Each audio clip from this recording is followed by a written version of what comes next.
Neil, you've got a full week's training with the whole squad leading into this game against Reading. What's the reaction been like after Brighton on the training pitch so far?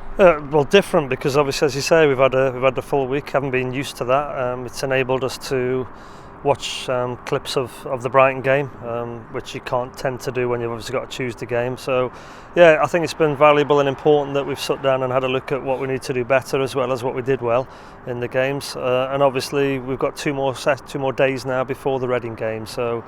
Lot of analysis of positives and negatives, which I think we need to do. But back on the training ground now with obviously the extra member of staff. What aspect of the performance against Brighton do you want to improve on this weekend? Well, I think it goes without saying, conceding goals. You score 3 goals at home, you should win the game, and 99% of the time you will. Really disappointing. You know, not the fact that we're conceding goals, how they're coming about. I've said before, it seems like every mistake we make is resulting with a goal at the minute, but we can't use that as an excuse. It just has to be solid and stronger, and we need to know that obviously if we can score goals, and we always feel we can, then you know we should be winning games and not, I say, scoring 3 goals at home and only getting a point. Injury news first of all. A couple of lads needed treatment during that Brighton game. Where do we stand with injuries at the moment? Any fresh worries for this weekend? No, Alex Tettey was the main concern. He got stamped on his knee, and his knee's a little bit swollen. So Alex hasn't trained as of yet. We'll have a look at the injury update with him. But I'm hoping with it just being a kick rather than any serious twists or anything, that he's going to be available. But until later today and tomorrow, we won't be 100% sure on that. Everybody else more or less okay from the game. It was quite a physical game at times. A lot of physios were earning the money on both sides on Saturday, but fingers crossed Alex Tettey would be the main concern, but I think he's responded well to treatment so far, so hopefully we'll be okay. If you had to give him a chance, would you say it's 50-50, or was he edging towards playing? I think he's slightly better than that. I say we've obviously monitored him through the week, and he's happy the way it's been responding to the treatment he's had. And as I say, it's always key. A contact injury, a kick, is always the best injury. You know, they can look bad at times, and it was quite swollen after the game, but the swelling can be reduced. Has Ryan Bennett rejoined full training as planned? Today, I'm hoping today could be the one. He's penciled in for a game on Monday in the under-21, so he won't be available for us against Reading. But obviously, as a player, we want to get back involved with us as quickly as can. But of course, he's had quite a long-term injury. The injury coming at Ipswich away. But depending then how he gets through today, tomorrow, and particularly on Monday, then fingers crossed if he does come through that all okay. Don't see why there's any reason he shouldn't be back with us for the following game. Gary Hooper came on, made an impact, scored a very good goal. He's been waiting for his start. Is he going to get it this weekend? Well, I said after the game, he's done himself no harm, because that's what he can do.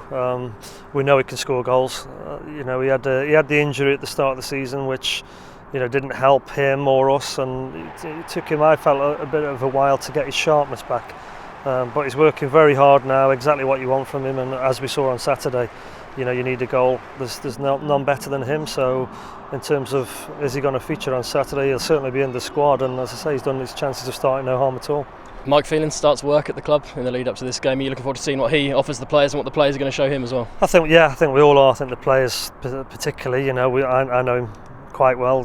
He's already in the building now. He's met all the staff, and he's in his training gear ready to go, and I'm sure he's looking forward to getting out there in the next hour or so. But I think he's going to bring plenty to the table. Obviously, the experience he's got. He's an excellent coach. So, I think everybody in the building is looking forward to working with him.